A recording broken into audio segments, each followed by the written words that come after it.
Mike Richner. Oh, listen, I got to move over here a little bit. Oh, there it is. There it is. Only state champion school history, right? Yep. Okay. Your son got a win today. Yeah, he did. You got to flip the disc. Your kid gets a win. Could you have had a better day? No, today was awesome. My son actually was going to give me crap for if I flipped the disc red.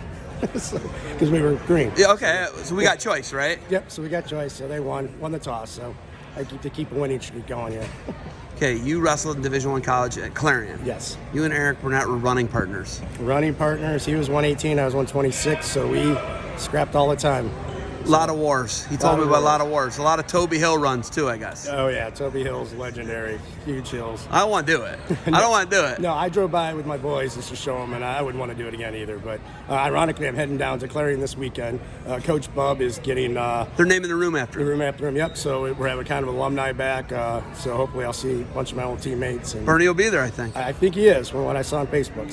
So he has a son that's on the team right now, and Mickey. Yep. And then Nate's coming. Yep. What's this like to see this whole thing come full circle? Your boys wrestle, his boys wrestle, and just not just your relationship with him, but the sport of wrestling. What's it like for you? It's amazing. When I was coaching back in the '90s at Riverside, I was a wrestler who went to Clarion. I ended up going to Clarion, and then I was an instructor at Clarion. And then when I was coaching, I brought kids to Clarion. So I've been able to do full circle with being a coach to athlete to a mentor. So it's been awesome to see it. Do you miss being the head coach here at all? Politically, no. But the time is just so much, man. It is. There's a lot of work, a lot of effort, especially when you got another job. So you're like IT guy, or what? I'm an IT over at Steris, and Steris was great. They gave me the flexibility. I'd get out a little bit earlier. I'd be over here, but to juggle 2 jobs and then everything else and be the booster president as well. But at the time it was needed, I think, and we helped get it back on track. And I couldn't be prouder to see where we're at and what Justin's doing, and then all the other coaches. It's been great to see. We're still relevant. Our names are still in the paper. Last year we had a bunch of kids go to state. It's just excellent. Ultimately, your kids are really smart kids, right? You got one at Ohio State, I believe. My oldest is at Ohio State, right. And Gavin is in the welding program, and I think he's going to hit the trades, and I'm all for that. I mean, he loves to get his hands dirty.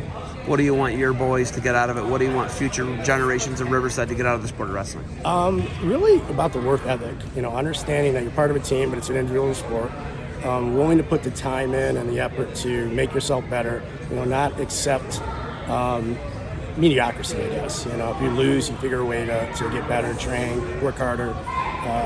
I tell my kids, when I was coaching, when I'm looking at resumes and things like that, I still look and see if they have any wrestling. So, I encourage them never to be afraid to put in your extracurricular activities as you're a wrestler, because that always will resonate with at least you have the ability to work hard, follow directions.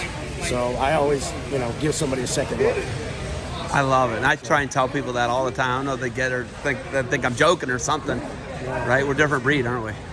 We're seriously a different breed of people. It is, but I think you definitely know what you get when someone has completed, at least a year of wrestling, and even the ones that never make it on the mat. And that was something I stressed with our kids.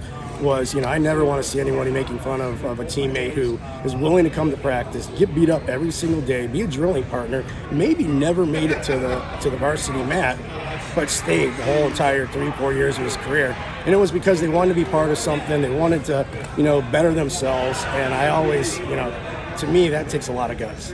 There's no question, right? That's fish out of water, and you're getting beat up every day. Right. Terrible. All right. Well, it's terrible getting beat up, but you learn a lot, right? Oh, yeah. All right, you got anything else for me? Appreciate it. I love what you're doing. Awesome. Thank you. Congratulations. Thank you. Man, great disc flip. Yeah. And it's awesome to see the big win in here and in front of the kids and the crowd, and I love it. Oh, yeah. I couldn't ask for, senior nights next week. Being in a gym where we're getting to see the fans, where it used to be like back in our day when you'd have this many people coming to a match and see it and the energy. And then, coming out of with the music, I mean, that's all new. I mean, we never saw that in our day, but, it's great to see. And I can't say enough about how appreciative I am. Can I get a Go Beavers? What was that? Can I get a Go Beavers? Oh, Go Beavers.